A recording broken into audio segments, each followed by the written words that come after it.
Ruben, then you Clay Aiken, but second place gets nothing. So get up out this godforsaken booth. The truth is you sadly mistaken. Proof I'm back. Collision. It was a thing. It occurred. So let's talk about it. June 17th, 2023. The only note is I heard that Chris Hero was backstage. I thought he was going to be on the show. Yet another Ring of Honor washout who's been lingering around the business, ain't doing much of anything. I don't know if he's a producer or if he was just at the show or if he will be getting signed. I mean, there's no telling right now. But I'm surprised it took this long to get Chris Hero name attached to AEW. So, I mean, this guy has just been a mess for like the last decade.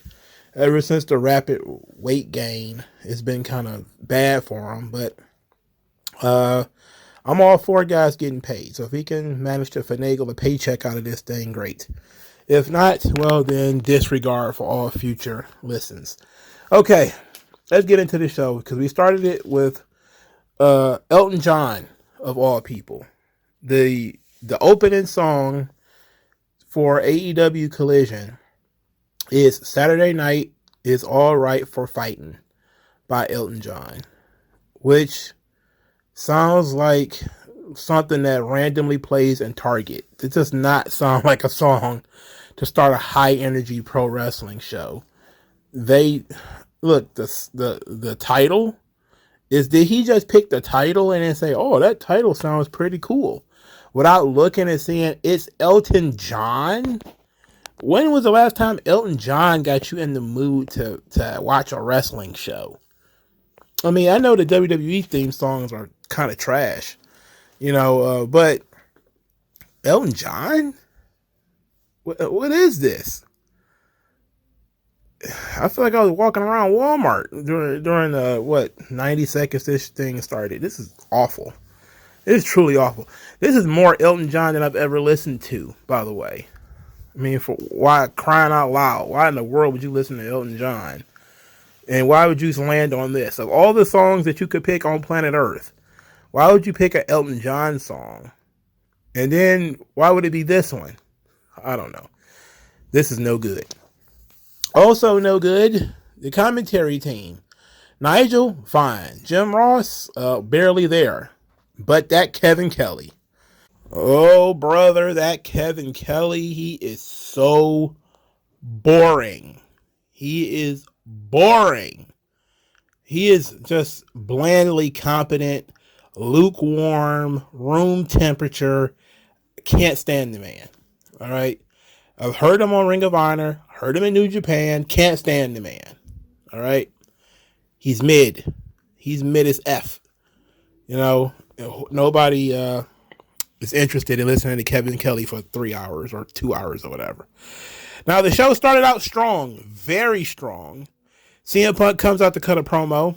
Says as long as he's here, they're in the pro wrestling business, not a popularity contest. He would have lost that years ago. Said if you'd have told a younger version of him, he would have done all the things that he ended up doing, selling out Madison Square Garden, selling out all the buildings in Chicago, traveling the world, yada, yada, yada. He wouldn't believe it. That's because young Punk wouldn't have had all these experiences. Then he said he's tired of being nice, and he wants you to tell him when he's not telling lies. Then he says he loves the business, loves the fans because they love him, and he's never going to compromise. And he says there are some people out there who hate me for the same reason y'all love me. The mere mention of my name, the mere presence of me makes them uncomfortable. And it says that I am the truth, and the truth is painful. Later, he says that David Zaslav calls him One Bill Phil because he's the one true, genuine article in a business full of counterfeit bucks. From there, he's talking about how he will always be himself. And then he says that there's people backstage who think, or people here, as he said, I shouldn't say backstage, who think that they're owed an apology. And he says that if you want an apology, here it is. I'm sorry that the only people softer than you are the wrestlers that you like. Then he starts talking about the title, saying that what's in that bag is his until he's pinned or submitted. It's not his because he asked for it. It's his because he earned it. Then he says that there's people who wish he would put his boots down, but until somebody can fill them, they belong on his feet. So it was a very, very good opening promo from CM Punk. Lobbing shots at the Young Bucks. Lob shots at the Young Bucks fans. You know, the crowd chanting "fuck the elite" because this was Chicago. So they were very excited to be able to express themselves at the Young Bucks.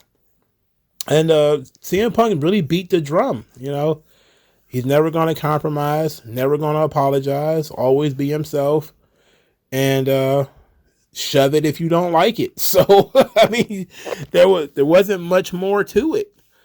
The Counterfeit Bucks line, I really liked that. That was good. That was pretty good. The Young Bucks, actually, I think it was probably Nick Jackson. He seems to be the one who does most of the shit talking. He put on social media that if it was 2018, they'd already have a Counterfeit Bucks t-shirt made, which kind of raises the eyebrow of why don't they have a Counterfeit Bucks t-shirt made?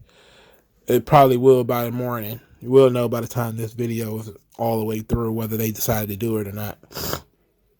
But it was a mild jab at the Young Bucks, mild jab at the fans of the Elite. Not much, not nothing heavy. You know, people they wanted a little bit of red meat, and they got it. It was a little bit of kayfabe, a little bit of reality, you know, so not too bad. Now, we didn't see CM Punk again until the main event. The main event started crisply at 9:30. So that means this 6-man tag was 30 minutes. 30 minutes. Bullet Club Gold and Samoa Joe versus FTR and CM Punk. This match was 30 minutes. Why? For a match that has no heat whatsoever, did it need to be 30 minutes? Christ on a cracker. Okay, so the match itself was fine. Of course, everybody was excited to see Joe and Punk go at it a little bit. That was good. That was fun. It was also okay to see Joe, I'm sorry, not Joe, but Jay White and CM Punk to go at it a little bit. When they started doing the breakdown spots where, the match falls apart and everybody's everywhere, there was a specific situation where CM Punk was in peril. He was in the Coquina Clutch by Samoa Joe. And Juice Robinson had one of the members of FTR and Jay White had the other. So FTR hair, I don't remember which one had him, but he freed himself. I think it was Juice Robinson, who's, bum ass, stupid ass, duck ass Juice Robinson. He took Juice Robinson out. And then he gets in the ring, runs past CM Punk, who is in Samoa Joe's finishing hold, which is a sleeper. He runs past that to knock down Jay White off of FTR ball. Then he turned around and came back and saved CM Punk. Tell me that these guys are like legit smart psychologists in pro wrestling when you do shit like that. When the guy who's the legal man in the match is about to lose because he's being choked out, and you literally run past him to knock down this guy off of your partner. And it wasn't like he's about to get stabbed in the eye with a piece of glass or anything like that. It was just, he's holding me back. He's not even the legal man. Who cares what happens to him? Jesus H. Christ. Anyway, of course, CM Punk and FTR win. Everybody go home happy. But I really don't want to talk about this, but did you see CM Punk's tights and FTR's tights? Did you see them? Oh, did you see them? Did you notice that they're pride colored? Did you notice that? Because I did. I'm not going to make any other commentary except pride colored Elton John. Okay. Okay. And FTR Ball kissed CM Punk on the forehead after the match, ever so lovingly. All right. It seemed like there's some stop me when I'm telling lies. Anyway, they didn't do an angle. No angle whatsoever on CM Punk in Chicago to get anybody interested in the next week's show. So CM Punk is clearly going to be the star of this show, which is fine. I heard via internet that he's still expected to show up on Dynamite from time to time. So I do expect him to show up on Dynamite. I don't think they're going to do a hard brand split. But if Collision is going to be pretty much his show where he gets to do whatever he wants, then that ought to be fine. But I guess he is going to do like promos and stuff on Dynamite. And he's seemingly reintegrating himself into a feud with MJF, as he says that he's not the world champion because he was in the best dog collar matches because he won the best dog collar match. So I guess that's where he's trying to get back to, which is logical considering he was the champion, never pinned, never submitted. So, but it was interesting that they decided not to show the belt. Instead, they put it in a bag. Like, why was it in a bag? Why not just have him carry the belt? I don't know. What was the purpose of that? Can anybody explain to me why he just didn't pull the belt out and wear it? Or whatever. AEW's fan base fully understands the concept of this guy was never pinned or submitted for the title. Therefore, he's still the champion, at least in his own mind. And therefore, he's going to carry the title. Now, everything CM Punk said and did on this show was carried very well by him being in Chicago. My thing is, once he steps right out of Illinois in another town, what's the reaction going to be? We heard that he's not selling tickets in other places. We've heard that he barely got any reaction at all on Dynamite when they showed the video package. They did show a vignette. It said it was a shame vignette, I believe. And there was not even a lot of booing. There was just kind of like no reaction whatsoever. Now, I'm not going to believe that he's going to get no reaction when he comes out. I just think that it's going to be muted quite a bit. So, because of this negativity. Calling the Elite fans soft was brilliant. I'm just going to give you a little bit of a peek. Ryan Namath, who is the brother of Dolph Ziggler, whose real name is Nick Namath. He tweeted out literally the softest man alive. That was his tweet right after CM Punk called Elite fans soft. And said that the wrestlers that they like are soft. And that generated a lot of anger. So pay attention, be on the lookout for smart tears from a very unlikely source. Because he upset some people with just that one tweet. He didn't say anything more than that, but we'll talk about it when we do it. Okay, so CM Punk really did the job. He did what he was supposed to do. But again, CM Punk's return tour, they didn't shoot an angle. They didn't learn anything from the first time they did this by not doing an angle. They just ain't learned. Just refused to learn. All right, first match on the show, Wardlow loses the TNT title to Luchosaurus. So we were already back in Dynamite territory. We got CM Punk come out here, do this promo. Everybody's excited, they're jazzed. And then we immediately go to this not very good match between Wardlow and Luchosaurus, in which Luchosaurus wins because Christian bashed Wardlow in the head with a camera. I was pretty clear on Dynamite that Wardlow not only should have won this match, but should have won this match in such dominant fashion that Luchosaurus could have been scraped out of the ring. I said he should have been powerbombed 100 times like Kevin Owens did to Sami Zayn in NXT. They did the opposite. They had Wardlow lose. So I get that you want to further this storyline, but maybe it's not the storyline you want to further. Maybe Luchosaurus being a champion is not a smart decision. Maybe it's dumb, actually. Maybe he sucks, actually. And maybe this guy sucked for a long time. But Christian is running around with the TNT title like he won it, which is excellent and was very entertaining. But the sheer belief that I have to deal with Luchosaurus as a champion in AEW is a joke. It's an absolute joke. And everybody's already running with the TNT title in the mud. it doesn't mean anything anymore because nobody cares about Luchosaurus. And that Wardlow keeps losing it. Like he keeps winning it and losing it. He just won it. It seemed like. Who cares? Wardlow is dead in the water. He needs to get out of this company. Wardlow, get out. You need to hit the escape hatch. You need to find an unlocked door and step outside. Are you kidnapped? Blink twice if you can hear us. If somebody got a gun to your head, why do you keep showing up to these shows and accepting these booking decisions? How is this kid ever going to get over if every time he gets on a dominant run, he gets stiffed like this? It really doesn't make any sense. Luchosaurus really didn't need this title. Wardlow he's going to be the guy who's going to be money in the future. Because he's the guy who's got a storyline with MJF. He's the guy who wrecked MJF.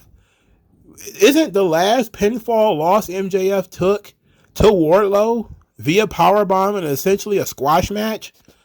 So wouldn't that, if you cared about story, be your logical build?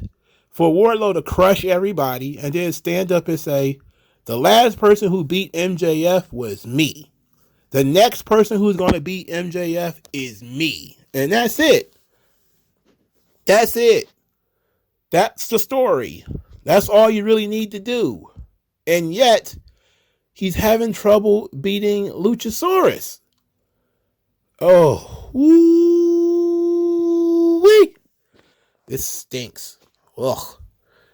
It smells like a homeless shelter. It stinks. Next. Powerhouse Hobbs. He didn't want anything. Just wants to say he's on the Owen Hart tournament. Ricky Stark said the same thing. What a waste.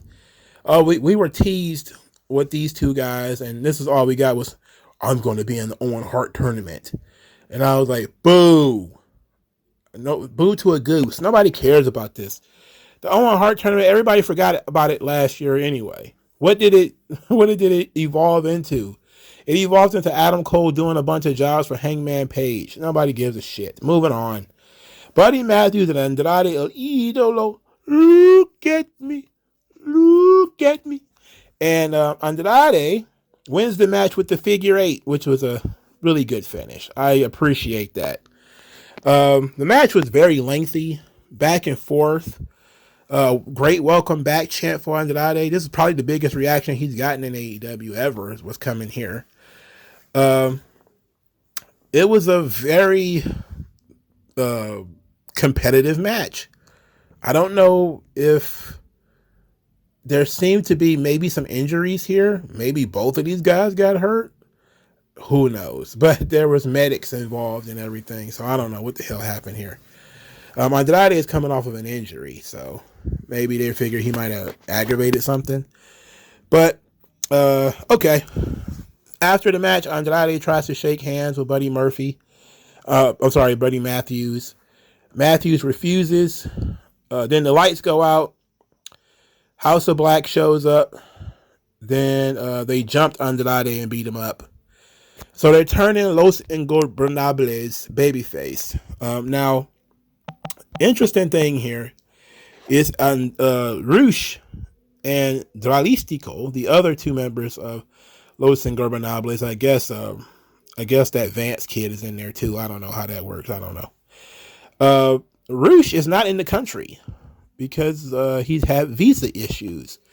So they're building up a trios match, and the match is going to be determined because Roosh and Andrade are essentially a package deal, and Roosh is not in the country.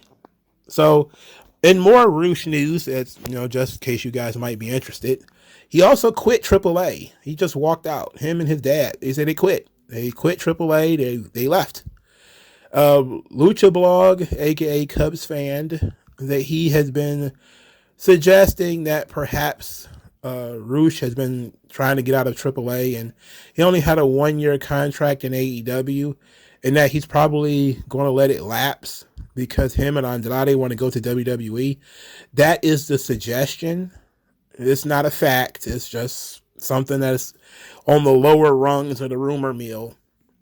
and that is that Roosh is done with AAA for whatever reason, and they're just waiting for his contract to run out and Andrade's contract to run out so they can go to WWE. Who knows whether that's true or not? Especially since Andrade was gone for so long due to injury, they're probably going to add that time to his contract. They're probably not looking at anything anytime soon, so it's really kind of foolish to even go into that. But at least right now, you can see Andrade looking for partners to fight the House of Black, and it would only make sense for it to be other luchadors and guys that he's already, working with. So that ought to be nice. They did this vignette for Scorpio Sky, and I laughed because I forgot this guy still existed. What a waste of everybody's time. Scorpio Sky has been waiting patiently for an opportunity. Really? Well, how about you keep waiting, pal? Because nobody misses you. Nobody loves you. Next, we get words from Tony Nese. And Tony Nese is a physical specimen. Kid looks great. He moves pretty good. But he's got the personality of a dishcloth. Nobody wants to hear this guy talk. He ends up wrestling Miro. The match took entirely too long. Miro let Tony Nese give way too much offense.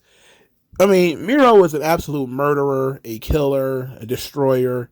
And yet, I think Tony Nese actually got him on his knees or whatever and actually made him sell. Oh, what a joke. What a joke that was. They truly don't know how to get people over. They need to work harder at getting people over. Think smarter. Miro should have just crushed Tony Nese, especially since he was doing basic heel gimmick before that. Tony Nese was talking about how, as a personal trainer, he can't, let this show go on with the crowd being as fat and lazy as they are. He wanted them to get up and do group exercises or whatever. And that's when Miro came out. And I just saw a skip from the Body Donnas in my head. Like, they should just, put him in a light blue singlet and dye his hair blonde and his beard. Just have him be Skip from the Body Donnas. Find a hot young lady, name her Tammy. And let's just have fun with this personal trainer gimmick. It would be great for certain characters, That's the thing. Like, you could really do something fun with that. If he was somebody's personal trainer, that could work. It could actually show whether he's got personality or not. Like, who would be a wrestler that's on the roster that may need a personal trainer? I don't know. Maybe somebody like a Powerhouse Hobbs could use a trainer. Why would he be so small? That'd be the question. But he would just be there sort of to take bumps and get in the way. So, that could work. He's in great shape. But nobody ever wants to hear Tony Nese talk. The interest in that is nil. All right, the next match 4, Tony Storm and Ruby Soho versus Willow and Sky Blue. And Sky Blue been baking cakes. Ooh, that girl got cinnamon buns back there. She took over the internet. She was trending. And I didn't understand it because I barely watched this match. I'm not even going to hold you up. And I went to go see why. And I see this picture. And I see this picture of Sky Blue's butt, like, gobbling up her shorts. And I'm like, oh my goodness, what is going on? Is this what I'm missing by not watching this show? And then I realized, like, wait a minute, I seen it anyway because he took a steel frame shot, so I didn't miss anything. Anyway, Sky Blue won. She pinned Ruby. Big deal. They'll be painting each other's faces and everything in a minute. This whole thing is dumb. It's dumb. Where is it going, by the way? And then they said that Saraya is not going to be on television for undisclosed reasons. Thank you for that update. Or for the Nothing Burger. Oh yeah, Saraya, she ain't gonna be here. Why? Can't go into it, can't talk about it, just she ain't gonna show up. Okay. So what about this whole thing she's been doing? We're just gonna drop it? I mean, are we just gonna ignore it? We're gonna pretend she was never there? What are we gonna do? Because on Dynamite they had a cardboard cutout, which was funny. But they didn't do anything this week. I mean, this today. But okay. Sure. Whatever you say, bub. Next, there was a vignette for Jeff Jarrett who was calling out Mark Briscoe. And they're going to have a concession stand brawl. And they said it was based on the Tupelo concession stand brawl, which was not a match. It was a fight. You know, it was like a crazy fight that just ended up in the concession stands. That is not a match type. You know, like it's not a. This is literally a video game now. It's like you can pick two wrestlers at random, and then you can put them anywhere in the building you want. Have a backstage match. Okay, sure, we're gonna have a backstage match near this. It's like SmackDown versus Raw, 2007 or something like that. You know, it's just ridiculous, man. And Jeff Jarrett versus Mark Briscoe. I don't even know how we got there because I wasn't paying attention. And I do know that Karen Jarrett wrestled Aubrey Edwards. And if you even want to call that wrestling, it looks like something out of the Divas era where they were just kind of rolling around on top of each other, like rolling back and forth, cat fighting. It looked awful, but at least it fit Aubrey Edwards' character because why would she all of a sudden know how to wrestle? You know? But her even being involved was a joke. It goes to show that they've just basically turned Rampage into dark. You know, like Rampage is dark now. You know, everything is dark, really. You know, some stuff is dark elevation, but this is what he needed a hobby. Somebody get Tony Khan some new drugs. Get him some different drugs because it's not working out. And the final segment is Tony Schiavone was hanging out with the Acclaimed, and they all scissored, which is, come on. And of course, they're still after the trios titles, but they didn't do anything when Andrade got jumped and got his shit kicked in just like an hour before this. So how about that? It felt like Dynamite. It felt like 2 more hours of Dynamite. I know a lot of people have said that it's different. It's like, well, the set's different. Set's gorgeous. Set looks good. But it's the same product featuring the same people that we've been seeing on Wednesdays. I mean, we see Tony Storm everywhere. We see Willow on every AEW brand, Ring of Honor, all that kind of stuff. Sky Blue as well. It's just the same, folks. They brought back Miro and they brought back Andrade, which is, you know, the big positives. But they didn't really add much of anything. You know, Punk ate up a lot of time. You know, he ate up about 50 minutes of the hour, 50 minutes to an hour of the show, which was, you know, fine. But ultimately, I'm wondering about this show in 6 weeks. What is it going to look like? Because they didn't do any angles. It felt like it was going to be a one-off. Like, hey, we're going to shoot this one-off show. And hopefully it does well. Like it was a pilot or something. If you really was talking about making this a weekly show, it should, for starters, tie into what's going on Dynamite, which it barely did. In some ways it did. You know, the Ruby Soho and all that stuff. That stuff tied in. But most of the stuff was new to this show. And then there's nothing to pull you in for next week. So what we're getting to the point of is Collision is going to be for AEW hardcores. So if you're an AEW casual, you'll probably be watching Dynamite. If you're an AEW hardcore, you're going to be watching Collision. Mainly because it's a Saturday night. Mainly because you don't have anything else to do. And it's going to feature, you know, I guess you could say different performers to a degree. People that might not get the time on Dynamite. But pretty much everybody who did something tonight, only Andrade was the one who had an angle. No angles for Miro.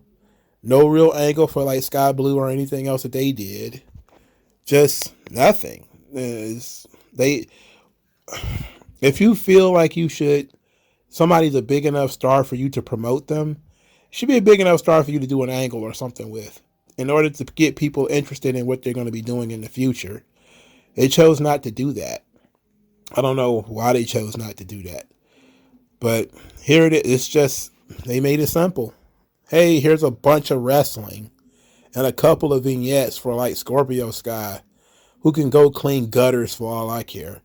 Who the fuck cares about that guy? And Juice Robinson was in the main event, so there's nothing positive to come out of this show. It just felt like Dynamite 3rd hour, Dynamite 4th hour. And that's my take. What do you guys think? Like, share, subscribe. I'll talk to you guys later. Peace out.